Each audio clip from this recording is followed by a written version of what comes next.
আসসালামু আলাইকুম। সবাই কেমন আছেন? আশা করি সবাই ভালো আছেন। আলহামদুলিল্লাহ, আল্লাহর অশেষ রহমতে আমিও ভালো আছি। কাছে এবং দূরে, দেশ ও দেশের বাহিরে সবাইকে শুভেচ্ছা জানিয়ে শুরু করছি আজকের ব্লগটা। আশা করি পুরো ভিডিওটি স্কিপ না করে দেখবেন। তো এই তো আমার চোখের সামনে আমার ছোট ছোট মুরগির বাচ্চাগুলো দেখতে দেখতে বড় হয়ে যাচ্ছে। তো এদিকে হচ্ছে গিয়ে আমি আজকে মাটির চুলা বানাইছিলাম, সিমেন্টের চুলা, আর এদিকে একটু মশলা উপরছে, আর এদিকে আমি জলকান্দা বানাইছি। অনেকে এটাকে বিড়ও বলে, এক একজনে এক একটা বলে। তো এই তো আমি চুলাটা বানিয়ে একটু লেপা হোচা করে সুন্দর করে নিয়েছি। ওই যে কথায় বলে না, লেপলে হোসলে বাড়ি আর সাজলে গোসলে নারী।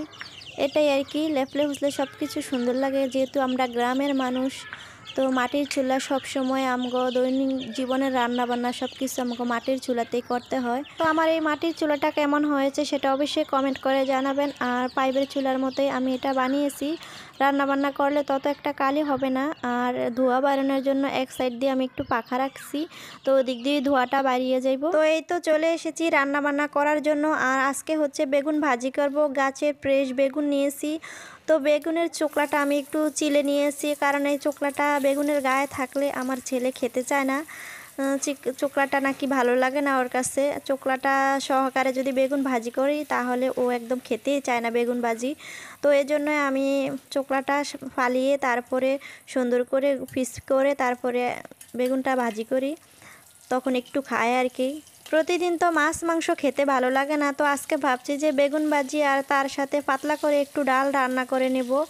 আর এভাবে পিস পিস করে বেগুন ভাজি করলে খেতে কিন্তু ভীষণই স্বাদ লাগে। তো অনেকে আবার ভাববেন সাধারণ বেগুন ভাজি, এটা আবার দেখানোর কি আছে? আমরা ভাই গ্রামের মানুষ, প্রতিদিনের লাইফ স্টাইল আমাদের সাধারণ রান্না বান্নায় আপনাদের মাঝে শেয়ার করি। আশা করি আপনাদের কাছে একটু হলেও ভালো লাগবো।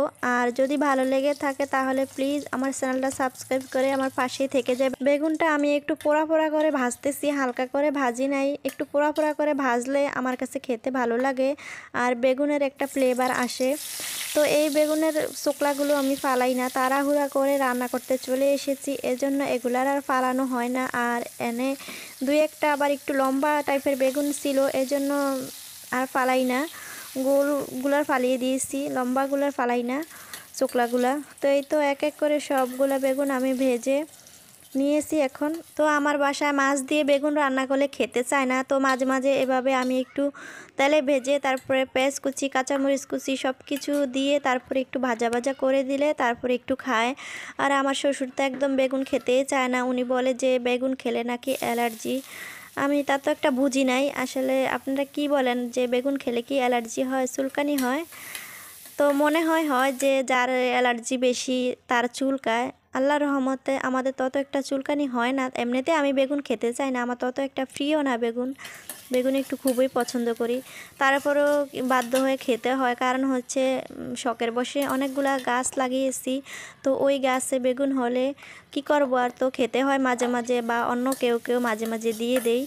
তো এই তো আমি পেঁয়াজ কাঁচামরিচ কুচি তেলের ভিতরে একটু হালকা করে ভেজে নিচ্ছি।